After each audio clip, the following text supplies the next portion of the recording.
waxaan mahad u celinayaa dhalinyarada ka tirsan ciidanka xoogga dalka Soomaaliyeed oo maalmahan idin la joogtay oo bixinaysay tababarkan. waxa kale oo aad ugu faraxsanahay in qarameyntii leedin sameeyay kadib inaad bilowdeen inaad qayb ka noqotaan ciidanka xoogga dalka Soomaaliyeed, inaad qaadanaysaan tababarihii leedin kugu talagalay, inaad leedihiin ahmiyad maanta aad ku hogaamisaan dalkiina, aad ka joogtaan magaaladan caasimadda u ah Galmudug, laakiin waxaad hadda tihiin saraakiil ka tirsan ciidanka xoogga dalka Soomaaliyeed. markii aan halkan idinkaga tegey hadafkeennu waxa uu ahaa inaan ka shaqeyno sidii aad ku heli lahaydeen xuquuqda aad ku leedihiin dalkiina. waxaan ku faraxsanahay in aad leedihiin hoggaan qaybta iyo guutada oo aad ka amar qaadataan idinkala shaqeeyana in la sugo xuquuqda aad ku leedihiin qarankiina. haddii qaar idinka mida ay su'aalo ka qabaan ama ay wax ka noqdaan xuquuqdaasi, waxaa jira dariiq la soo maro oo guutada aad ka tirsan tahay, qaybta aad ka tirsan tahay. halkanna waxaa idinla jooga dhalinyaro hogaamisa hogaamada ciidanka qaar ka mid ah, hoggaanka maaliyadda oo Ibrahim hogaamiyo, hoggaanka ciidanka oo Imraan hogaamiyo, dhalinyaro yaryar oo mar dhow jaamacadda dibadda iyaguna ka soo qalin jabiyey. waxaan rabaa inaan idinkala hadlo laba arrin iyo mid uu ka hadlay taliyuhu. midu waxa ay tahay xuquuq, midna waajibaad. xuquuqdu waxa ay tahay waa in dawladdu ay idin siisaa wax walba oo xaq u leedihiin. ciidanka xoogga dalka Soomaaliyeed waa mustaqbalka dalka, waa sharafta iyo karaamada ummadda Soomaaliyeed, waa iftiinka dalkeenna, waa ciddii difaaci lahayd baddeenna, dhulkeenna, waa ciddii hooyooyinkeen iyo aabbooyinkeen ka ilaalin lahayd cadowga, waa ciddii nalo kaga cabsan lahaa. sidaas daraaddeed dawladda Soomaaliya waxaa ku waajiba inay idin siiso wax walbo xuquuqa. waayahan waxaan ka shaqaynaynay in ciidanka dib u habeyn lagu sameeyo, la ogaado tirada dhabtaa ay yihiin, la ogaado tayadooda. waxay taliya qooje iyo taliya Mascuud ku amran yihiin inay qayb ka qaataan dib u habeynta ciidanka lagu sameynayo, oo ah sarkaal walba iyo askari walba inuu joogo goobtii loo asteeyey inuu ka shaqeeyo,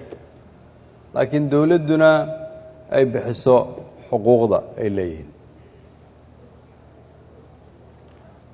idinku waxaad ka soo wareegteen urur Soomaaliyeed oo Al-Sunna la yidhaahdo oo dalkan ka soo shaqeeyey, oo amni ka soo shaqeeyey, oo maamul soo ahaa,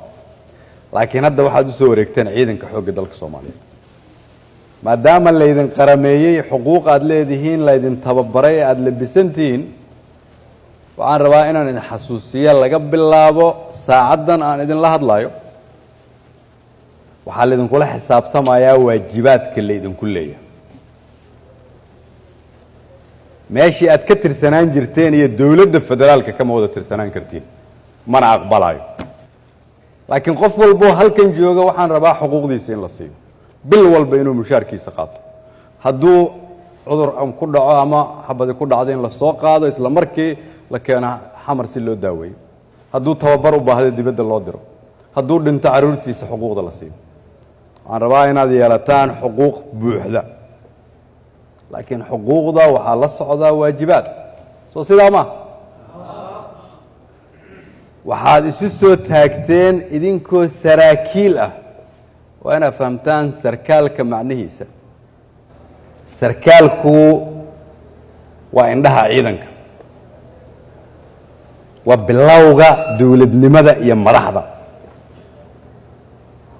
idinka ah marka tusaalihii iyo iftiinkii. sababtay muhiim u tahay marka inaad idinku muujisaan inaad tihiin hormuudka dalka waa sidaas awgeed.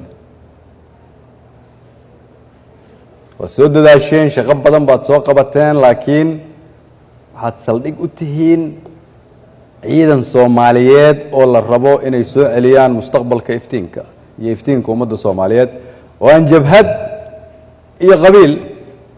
iyo dan gaar ahba lagu soo celin karin waa laga soo quustay ku dhawaad 30 sano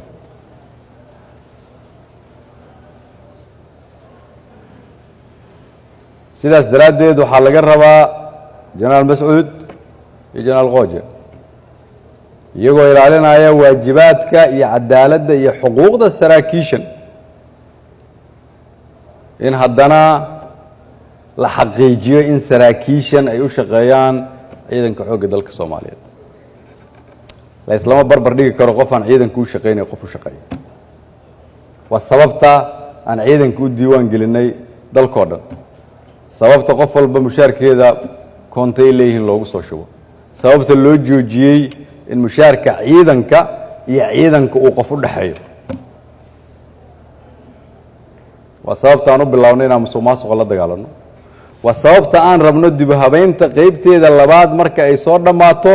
inaan dib u eegno xuquuqda ciidanka si taas ay u dhacdo waan ciidanka aamin lagu qabi karaa waa inuu noqdaa ciidankii lagu soo ordaayey oo aanu noqon ciidan laga cararo waa inay noqoto bilowgii ammaanada bilowgii runta bilowgii sharafta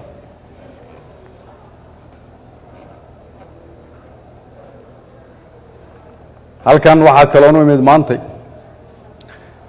inaad idinkula dardaarmo laga bilaabo maantay waa in taliyaha qaybtiinnu isagoo idinka idin kaashanaya iyo taliyayaasha iyo saraakiisha kale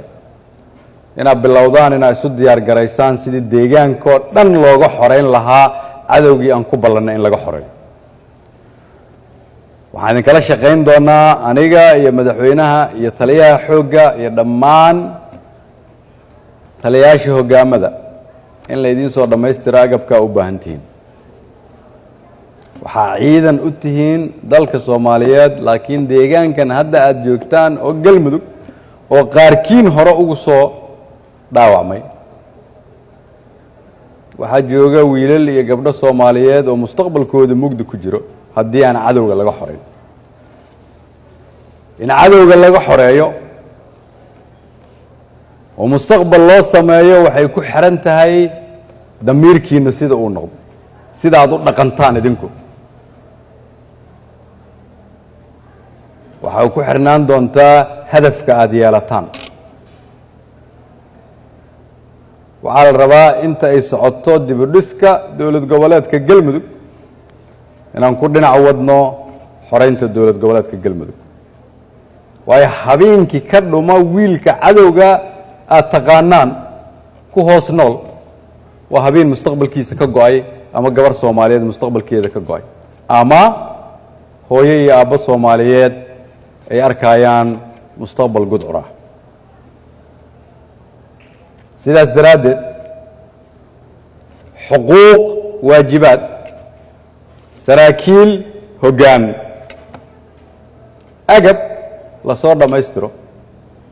iyo waxaan rabnaa inaan isku xirno in laga waayo dhammaan deegaanka galmudug wax la yiraahdo cadow shabaab ama khawaarij ah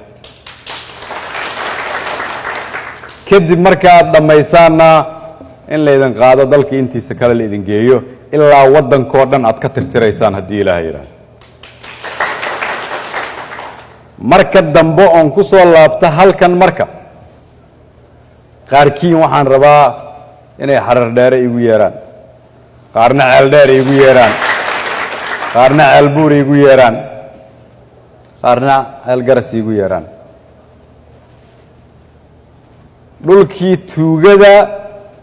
iyo khawaarijta laga waayey dhulkii dowlad goboleedka midaysnaa dhulkii ciidanka xoogganaa dhulkii soo celiyey sharafta Soomaaliyeed